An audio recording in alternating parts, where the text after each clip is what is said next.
मेरा नाम है राहुल शुक्ला। आज एक बार फिर मुलाकात करते हैं आजाद ख्यालों के युवा नेता श्री गगन चौधरी, और इनसे जानते हैं वर्तमान में जो व्यवस्था चल रही है, क्या यही सपनों का भारत था? तमाम क्रांतिकारी आंदोलनकारियों ने जो अपनी शहादत दिए हैं, क्या इसी लोकतंत्र के लिए दिए हैं? क्या कहता है लोकतंत्र और क्या चल रहा है गिरोहतंत्र? गिरोहतंत्र बनाम लोकतंत्र, या यह कहें लोकतंत्र बनाम गिरोहतंत्र। क्या विचार थे एम.एन. रॉय के? आइए जानते हैं।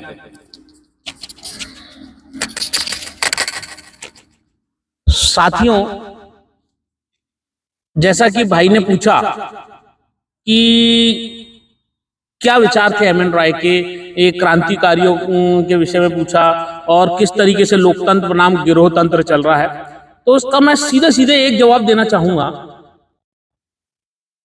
इन सारी चीजों पे रिसर्च कर जब कम्युनिज्म के जो संस्थापक है एम.एन. रॉय, उनको इस देश में एम.एन. रॉय जब मॉस्को में सरकार बनाने के बाद, लेनिन के साथ रशिया में क्रांति करने के बाद 1923 में इंडिया आए और उन्होंने यहाँ कम्युनिज्म पर काम किया और एक मानवतावादी सिद्धांत को प्रतिपादित किया जिसको हम रेडिकल ह्यूमनिज्म कहते हैं। रेडिकल ह्यूमनिज्म के आधार पर भारत का एक नया संविधान उन्होंने लिखा, जो जेल में रहते हुए 1930 से 1936 के बीच में लिखा गया।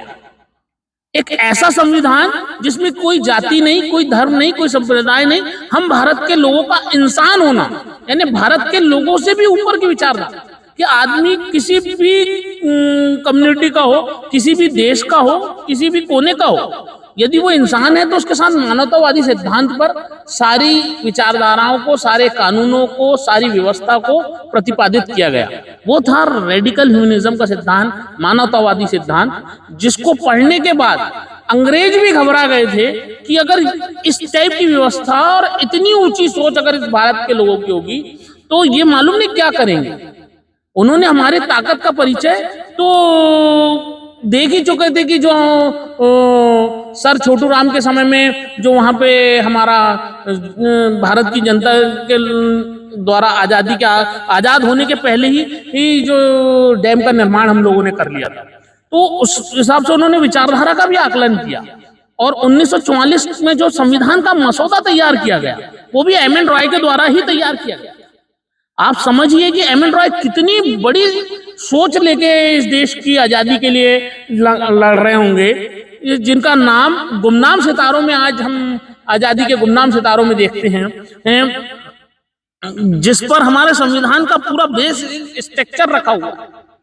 बेसिक का पूरा संविधान ही उन्हीं के ऊपर होना था, जिसको अंग्रेजों ने षड्यंत्र पूर्वक एंट्री कर कैसे कैसे इस भारत की आजादी का उन्होंने दोहन किया और हमेशा सबसे पहले तो इस देश में औपनिवेशिक गवर्नमेंट ला रहे थे। वो आपको पूर्ण आजादी नहीं मिल रही थी, पूर्ण स्वराज की घोषणा करने के पीछे भी हमारी वो विचारधारा थी, जिसके लिए सुभाष चंद्र बोस ने जाकर आईएनए बनाई। ये सारे लोग, चाहे नेहरू जी हों, चाहे कांग्रेस के लोग हों, चाहे गरम दल से जुड़े हुए सुभाष चंद्र बोस हो या कम्युनिस्ट विचारधारा से जुड़े हुए जो लोग थे, ये सभी लोगों का मोटो जो था वो संपूर्ण भारत की संपूर्ण आजादी का था। उस संपूर्ण आजादी को तुम्हें षड्यंत्र पूर्वक लॉर्ड माउंटबेटन और के द्वारा भेजे गए, ब्रिटेन के षड्यंत्र के द्वारा, आईएमएफ के द्वारा और जो वर्ल्ड बैंक की नाम से जो हमारे साथ साजिश की गई, उस साजिश का ही एक हिस्सा कि आज हम भारत का पहला प्रधानमंत्री होने का जो गौरव नेताजी सुभाष चंद्र बोस का होना चाहिए था, जो क्रांतिकारियों को जो श्रेय मिलना चाहिए था, वो हम खो चुके हैं। भारत का पहला प्रधानमंत्री अगर हम सुभाष चंद्र बोस को घोषित करते तो इस देश में एक नई क्रांति होती। इस बात को अंग्रेज बहुत अच्छे से जानते थे। भारत का अगर पहला प्रधानमंत्री सुभाष चंद्र बोस को घोषित करते तो जो उनके आईएनए के जो पवित्र मोहन राय,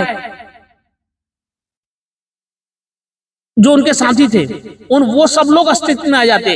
जो उनकी फौज थी, आजाद हिंद फौज, वो अस्तित्व में आ जाती। और देश का कोई एक नया स्वरूप होता, पाकिस्तान का बंटवारा करना संभव नहीं होता, फिर जाति धर्म संप्रदाय की लड़ाई नहीं होती। संपूर्ण भारत एक विकासशील देश होने के बजाय पूर्ण विकसित देश होने की और अग्रसर होता।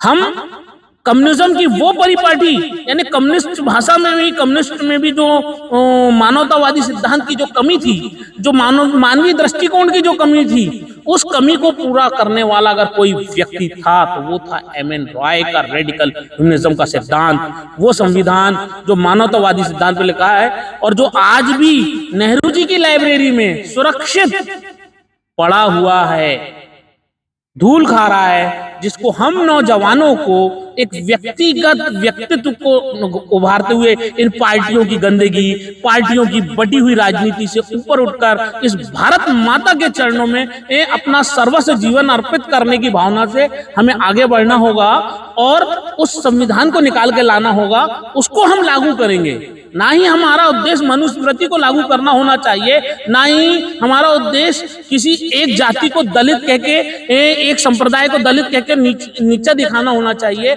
या किसी को ब्राह्मणवाद कह के हमें किसी का तुष्टीकरण करना चाहिए। हमें किसी से द्वेष ना रखते हुए एक इंसान होने की परिपाटी पे जो ये संविधान हमारे पास एक अनमोल पड़ा हुआ है, उसको लाना होगा। वही हमारी जीत होगी, वही हमारा स्वराज होगा। जय हिंद, जय भारत।